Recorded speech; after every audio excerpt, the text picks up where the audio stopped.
fundamental biblical doctrine, and it serves as the basis for many other biblical doctrines as well.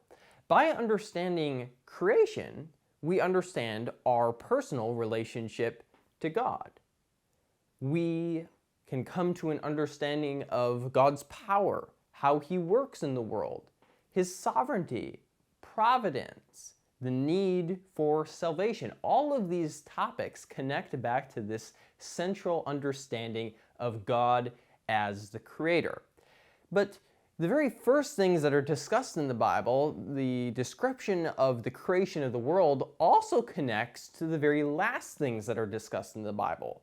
Eschatology, the study of the end times. These two subjects, creation and eschatology, are not divided simply because they exist on opposite ends of the Bible. They're actually very clear biblical themes that connect these two doctrines together. And so today I want to share just a couple passages with you that show this connection between creation and revelation. I'll begin here with kind of the broadest possible observation, which is that both Genesis and Revelation describe creative acts. In the beginning, we hear that God creates the world. And it's a kind of strange world, muddy and watery and chaotic. And He brings order. He divides the waters above and the waters beneath. He causes the land, the dry land, to appear, dividing the oceans. And so God takes this chaos and He brings order. He divides the world and He fills it and perfects it with good things. And there are some parallels, certainly, to what we see in the book of Revelation, where God takes this world that is utterly corrupted and full of sin, and He destroys it with fire. But then He takes this matter and He purifies it, and with it reforms a new world, the new heavens and the new earth. So once again, bringing order out of chaos. There's another interesting statement that we hear in the book of Revelation where God says that there will be no more sea. The sea is this depiction of chaos and turbulence and evil. And God brings order, which is dispelling these chaotic, evil forces. So both Genesis and Revelation display the creation of a new heavens and a new earth. Both also symbolize the union of God and man together. In the Garden of Eden, God was with Adam and Eve. He walked and talked with them.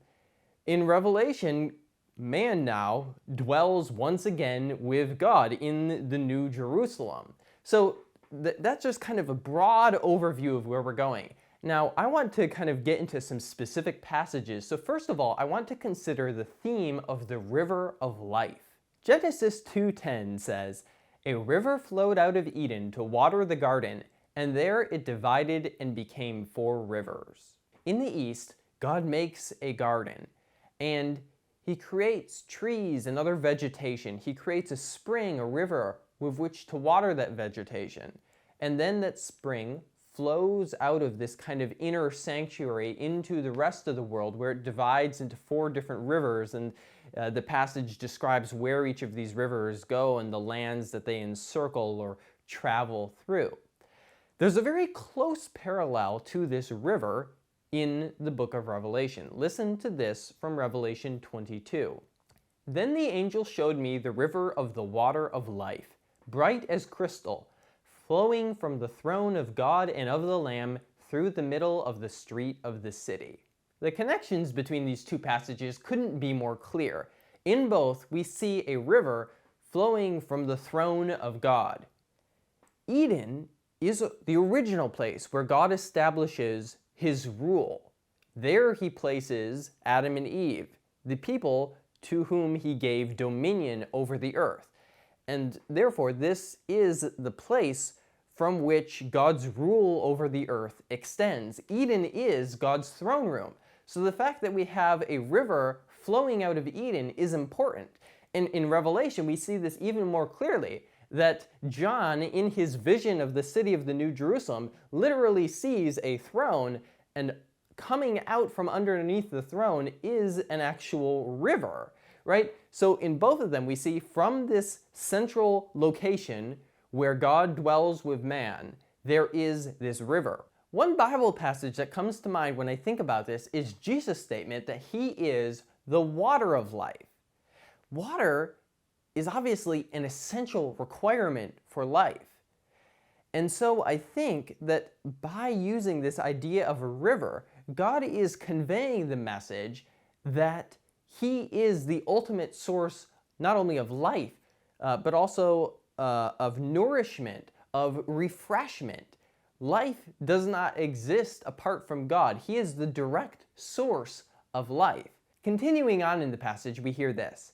A river flowed out of Eden to water the garden, and there it divided and became 4 rivers. The name of the first is the Pishon. It is the one that flowed around the whole land of Havilah, where there is gold. And the gold of that land is good. Bdellium and onyx stone are there. Genesis 2 tells of a river that splits off from this central river and wraps around a land called the land of Havilah. And we hear that this land is known because of the precious minerals and elements that are found here. Specifically, we hear of gold, bdellium, and onyx stone. All of these different precious, beautiful gems and metals come from this land. Precious stones and gems are also often mentioned in Revelation. Listen to this. The wall was built of jasper, while the city was pure gold, like clear glass. The foundations of the wall of the city were adorned with every kind of jewel. So gold and precious stones appear just downstream of Eden. The entire city of New Jerusalem is made out of these materials. It has 12 foundations with the names of the apostles and pearly gates with the names of the tribes of Israel written on them. And the streets are made of glass-like gold. So we have here this clear connection of opulence, of luxury, of value. Now, I think there are several different ways that this could be interpreted. One way in which one could interpret this is that in Revelation, these jewels are clearly connected to the tribes or the apostles, which symbolize the church of God as a whole. The church is valuable. She's precious in God's sight. And so perhaps that's one meaning that could be derived from this. Another meaning I think that could be derived is God's generosity, that he supplies for his people and he's not sparing any expense to give goods to his people. Another important theme is the tree of life. Listen to this. And the Lord God planted a garden in Eden in the east. The tree of life was in the midst of the garden. God planted a garden. He grew all sorts of different fruit trees, and in the midst of the garden, he placed 2 special trees, the tree of life and the tree of the knowledge of good and evil. And he tested Adam and Eve. He didn't tempt them, but he tested them to see whether they would choose to eat of the tree of life and to live forever in perfection, or if they would be tempted instead to try to become like God by eating of the tree of knowledge of good and evil. And Adam and Eve, rather than choosing eternal life in communion with God, instead chose to eat of the tree of knowledge of good and evil, bringing evil into the world. Now, we hear about a tree of life in the book of Revelation as well. Then the angel showed me the tree of life with its 12 kinds of fruit, yielding its fruit each month. The leaves of the tree were for the healing of the nations. So in the New Jerusalem, we see a tree of life. Actually, not just a tree of life, a whole forest of trees of life. This is symbolism which actually begins in the book of Ezekiel. So in the book of Ezekiel, there's this passage where Ezekiel, in a vision, sees water that's trickling out of the temple from the Holy of Holies, where the Ark of the Covenant, God's throne, is located. And this river flows out of the temple, and it becomes this vast stream. And on either side, there are trees, fruit trees. And the stream actually pours into the sea and basically rejuvenates the sea. So we have this idea of there not just being one tree of life, but there actually being a whole forest of trees of life. The trees of life line either side of the river. There is bountiful provision here. There's not just one tree of life. And we're missing the other tree. There is no tree of knowledge of good and evil. Once safe and secure, once rescued by the blood of Jesus and in heaven, the saints are secure. There is no temptation. They cannot choose to fall and distance themselves from God once again, because they are free from temptation and will live with God in perfect harmony forever and ever. There is no temptation to become like God, to know evil. Instead, God's people will eat of the tree of life, as Adam and Eve ought to have in the beginning, and as a result, live forever in harmony and blessed communion with God. So those were just a few of the similarities between the description of God's original creation and the recreation of the heavens and the earth that will take place in the end times. I hope you did enjoy this video.